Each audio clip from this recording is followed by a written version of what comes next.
दोनों की एक बहुत छोटी सी, जब हम लोग थे ना तब हम दोनों एक दूसरे का सपोर्ट थे। हम लोग बातें करते थे कि नहीं एक दिन हमारा अच्छा दिन आएगा।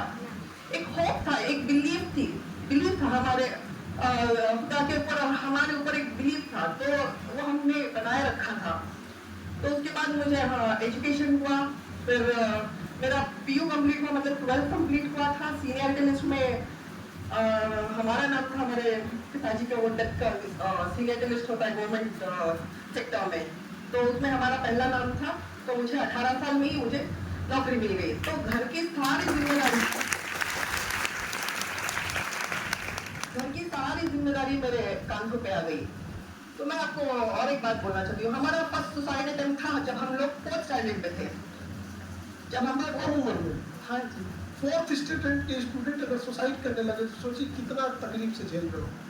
4th स्टैंडर्ड में तो हम लोग बहुत बड़ी वेल था, वो क्या बोलते हैं, कुआं था। तो कुआं के पास गए और हम लोग हम कूदने ही वाले थे, हमें किसी ने बचा लिया।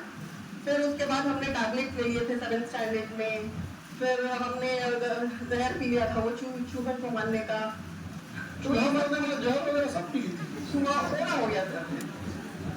तो टैबलेट वो आज तुमने ये टैबलेट थे, उस समय जहर की टैबलेट आती।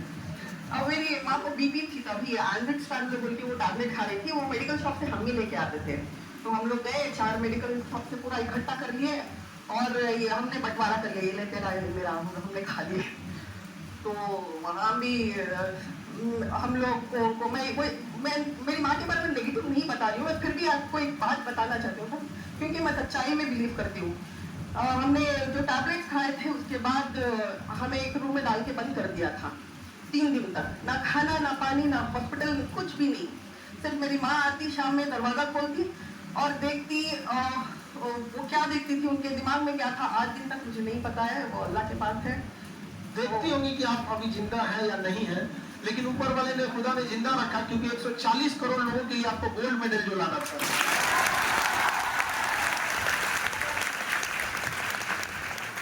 तो इन सब दिक्कतों के साथ लाइफ पूरा कंफ्यूजन, लाइफ पूरा ना एक सेल्फ रिस्पेक्ट को हमारा सारे लोग मार मार के रखे थे हमको। ना घर में इज्जत थी, ना हमें स्कूल में कोई चाहता था, ना हमें बाहर जो हमारे जो रिलेटिव थे वो चाहते थे, कोई नहीं चाहता था। सिर्फ नफरत नफरत नफरत देखा है मैंने जिंदगी में। फिर मेरा 12th हो गया, फिर मुझे जॉब मिल गई। मेरा फादर था जो कंपैशनिटी ग्राउंड बोलते हैं, उस कंपैशनिटी ग्राउंड से मुझे Karnataka state road transport corporation में मुझे एडमिनिस्ट्रेटिव सेक्शन में मुझे काम मिल गया। तो वहाँ पे मुझे दूसरा डिस्क्रिमिनेशन देखना पड़ा। मुझे ये देखना पड़ा कि वहाँ जो मेरे सीनियर्स थे वो बहुत सताते थे वो, और वो मेरे बहुत सारे कोलीग्स ये बोलते थे कि आप मुस्लिम हो, आप पाकिस्तान चले जाओ, आप टेररिस्ट हो। मुझे बहुत दर्द होता था मेरे सीनियर को, मुझे इतना दर्द होता था कि इसका जवाब मैंने दिया। मैंने जवाब ऐसा दिया कि हमारा जो नेशनल फ्लैग है वो बाहर देशों में रिप्रेजेंट कर, इंडिया को रिप्रेजेंट करके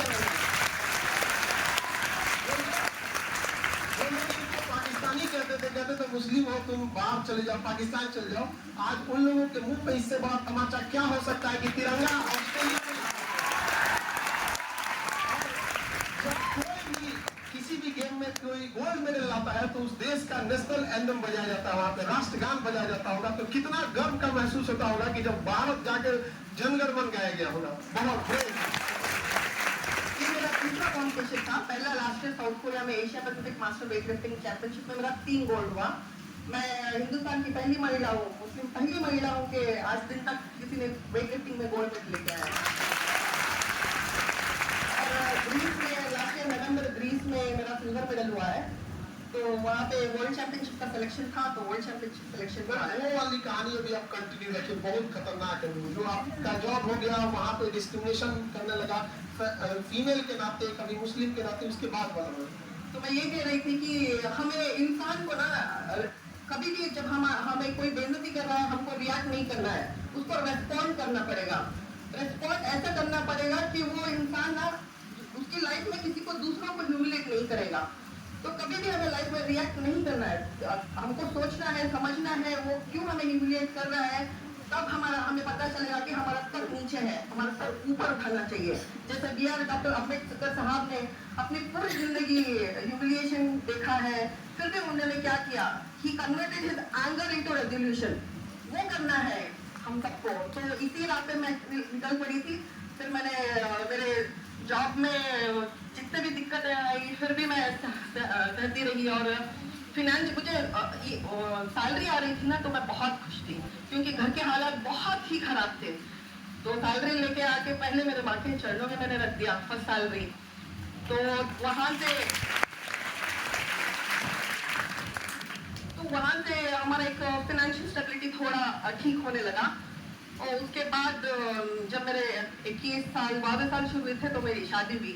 शादी मैंने सोचा कि अभी चलो पूरे प्रॉब्लम सॉल्व हो जाएंगे लाइफ में, अभी मैं सेट हो जाऊंगी। इंसान कभी सेट नहीं होता, मरने के बाद ही सेट होता है। तो मैंने सोचा कि अच्छा चलो मेरी शादी हो जाएगी, अच्छा लड़का ठीक ठाक है देखने के लिए सब।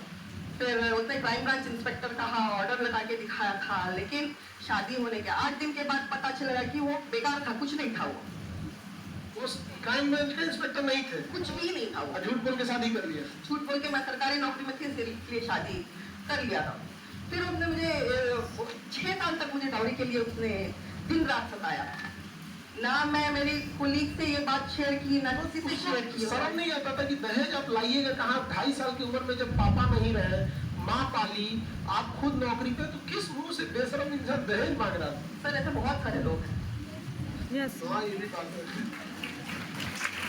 इसमें शादी वगैरह की कोई बहुत बात सारे नहीं। लोग हैं। तो उसके बाद मुझे मेरा शादी होने के बाद 2 साल के अंदर मेरा एक बेटा पैदा हुआ। मुझे सिजरियन सेक्शन डिलीवरी से मेरा 5 किलो का बेटा पैदा हुआ।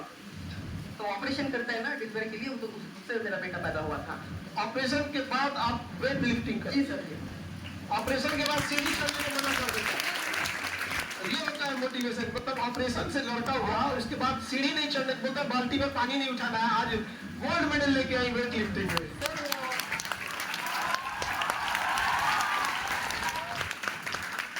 मेरा एक वर्ल्ड रिकॉर्ड है, आप गूगल कर सकते हैं।